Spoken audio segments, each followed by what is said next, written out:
open Tekla structures with the Indian environment. Now let's open our example.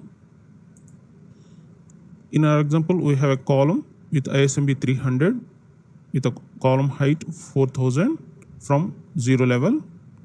Now orientation like this in the section view, you can see. Now we're going to create this column. So open Tekla structures with Indian environment. Now we're going to create views. So click on grid, right click on mouse, create views along grid lines. Now let's type here elevation on grid and copy it and paste here. Now click on create and OK and click on OK. We're now going to create columns with reference with this example.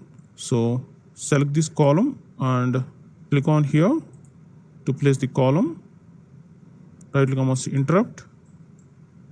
You can see by default we have a column like this. Now I'm going to edit this column according to this example. So double click on this column.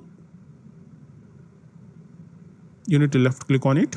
So double click on it and you'll get like this. By default we have profile ISMB 400, but in our example we have ISMB 300. So click on here, profile catalog. In the list, standard list, you need to select ISMB 300. Now click on apply, OK. Now click on modify to see the result here. You can see now this column profile should be ISMB 300. Now coming to height, now we have this column bottom level is 0. So scroll it down and we need to enter here bottom level 0.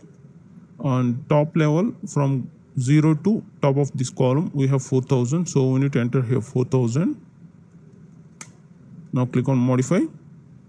You will get like this. Now close this window.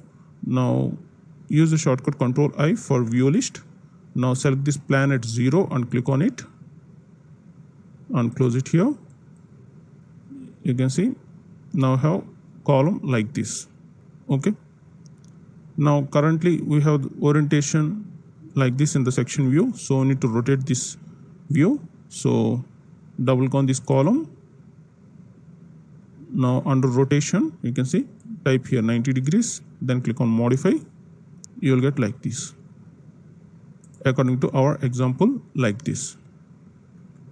You can see in our example, we have column orientation in a horizontal direction. So we need to rotate like this. Now click on this window and select this 3D view. You can see you'll get like this. Now